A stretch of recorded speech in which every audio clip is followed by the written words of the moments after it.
How is everyone doing today? It is Josh coming at you with another reaction today. We got another one by Kurzgesagt, just came out pretty recently, called Your Time Machine is Broke at the Worst Time in History. Is that where we're currently at? Because it feels like it these days. Anywho, yeah, I like timey-wimey stuff. I love Kurzgesagt videos. They're very fun. Their animations are really cool. I like the narrator. I've watched, I think, actually every single video on their channel. So I'm always down to watch another one. So let's get on into this. Before we do so, though, don't forget to like, comment, subscribe if you like this content, and consider going to my Patreon if you want to see more. And with all that being said, let's get on into it. Your time machine broke. Oh no. And you're stuck in the worst time in history. Oh no. It feels like you stepped into an oven. There are no plants or any vegetation, and almost no moisture in the air. The sunlight smashing down from the cloudless That looked like a colored sky is reflected by that looked like one of the endless speeder sea bikes of red from and orange sand dunes episode stretching 7 over the horizon Star Wars, for thousands of with kilometers. the engine being on the bottom. Dust devils the size of buildings dance over the hellish landscape. You're in the early Triassic, hothouse Earth 250 million years ago, a few million years after the worst mass extinction in history. Oh shit. The planet is still suffering from a permanent fever. Volcanism and the runaway greenhouse effect has transformed the planet into hell.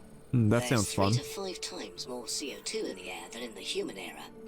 The formation of the massive supercontinent Pangaea led to the largest desert in history that barely sees any rain.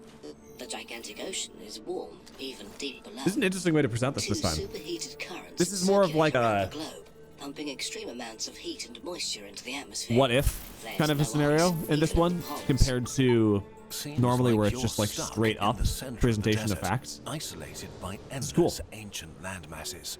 One of the most hostile environments Earth has ever produced. The deserts we know are still full of life, but not this one. Its core is starved of moisture, and the air is bone dry. Your skin dries out immediately, and your lips begin to crack. The CO2-rich air is I'll need to see 50 that. degrees Celsius and sears your lungs with every labored breath. The rubber soles of your boots begin to melt. If you touch the ground, you'll get burns.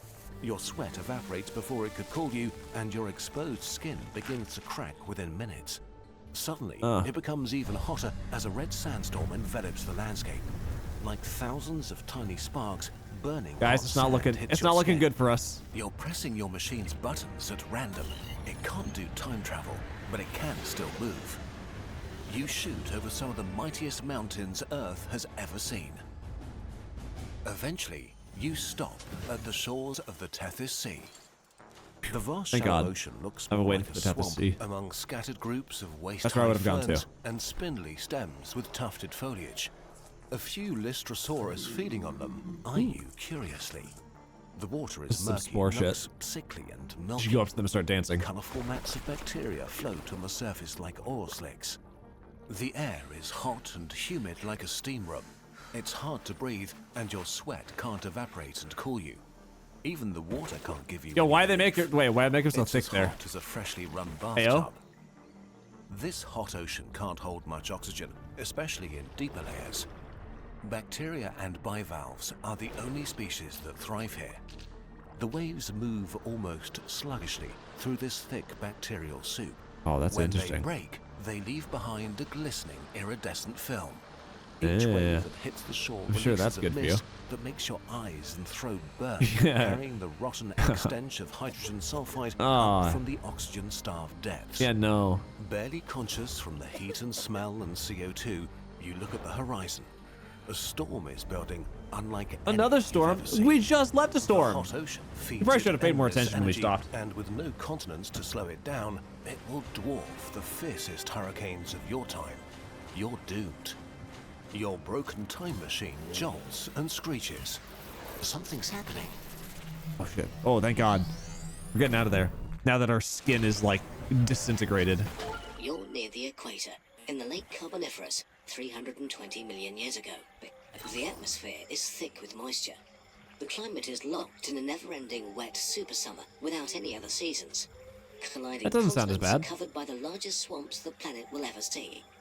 A paradise for plants, growing faster than their dead biomass can decompose. The ground beneath is a warm, soggy mass of Ugh. decaying vegetation. What will be an endless desert in 70 You're just million standing in years soup. is now an I'm at soup. endless alien jungle. A huge variety of life is thriving in this period. From your perspective, this is not that great. You're lost in a maze of giant tree-like plants towering over a twisted it seems better than the last place we were, at least for now. Endless varieties of bizarre and unfamiliar vegetation. The thick, humid air smells of sweet decay, but breathing makes you dizzy. Your vision seems too sharp, your thoughts slightly frantic. The dense I plant can cover see has too well. supercharged the atmosphere with I know oxygen, everything that's 60% happened and higher everything that than will human happen. era, and your body is trying to cope, which is great for the dominant land animals which have conquered every niche of this majestic garden. Bugs. You're stuck in the golden age of arthropods. In this oxygen-rich world, they have evolved to sizes that will never be possible again. They are innumerable and everywhere. Armored, cat-sized megarachni crash through the undergrowth. Oh, that'd be hunting creepy a as swarm hell. of panicked roachoids that scatter in all directions. Above you, a griffinfly with wings spanning nearly a meter and beating Holy crap. catches a Paleodictyoptera mid-flight. You I didn't even know this stuff existed. Why do they ever talk about this? All they talk about is dinosaurs.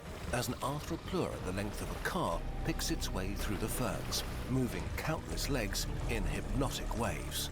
You reach a swampy clearing and stumble into the shallow water, dizzy and terrified. I guess it's because people don't like bugs. Bugs are bug no cool, dinosaur cool. With some interest. Here in the clearing, you can see the sky above the canopy glow shrieking red, intensifying at an alarming pace. Oh my god, is there gonna be another The damn extreme storm? humidity here creates sudden, violent thunderstorms, and the oxygen-rich atmosphere makes everything dangerously flammable. Guys, let's stop with the damn wet storms. Vegetation can burst into explosive flame with the slightest spark. Why do all of your trips end in a storm? That's Well, what at I'm least it will saying. take all the creatures that want to eat you with it. Your broken time machine jolts back to life.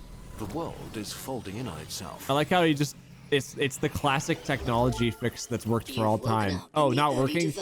Punch it a few times, beat it up. Oh look, it's working now. Is covered in shallow seas, while the I'm land sorry. is I'm sorry for not mostly obeying your rocky plains and command. I will mountains work now. broken by braided rivers and mudflats. Earth is in a state of transition. For about 100 million years, life has begun to break down rocks into soil, a soft layer that enables plants to grow and life thrive. The ozone layer is slowly building up, fed by organisms releasing gases. Recently, this process has been speeding up. The land is turning from toxic to semi-habitable. The sky looks not wrong bad. somehow. The sun blazes harsh and white, barely filtered by the unfamiliar atmosphere. The air feels thin, with only 15% oxygen compared to today's 21. 21? Each Yeah. breath feels shallow and unsatisfying. You're on the verge of passing out and can only move slowly. At least it's currently moderately warm and not stormy. But it's what dominates these lands that makes this world truly alien. Reaching up to 8 meters into the sky are massive obelisks of fungal prototaxites. Oh, it's fungus. I thought it was like As a you weird walk rock closer, thing. you notice spores catching the sunlight, drifting through the air like tiny stars. Your movement disturbs more of them, creating clouds suspended in the thin atmosphere. I'm sure this will be They good. coat your skin with a fine, powdery, itchy film. Oh, a little itchy. Try Oh, not that's to think okay. about how many you're inhaling. Little with every itchy's not too breath bad. In this oxygen-poor air, the ground feels nothing like soil.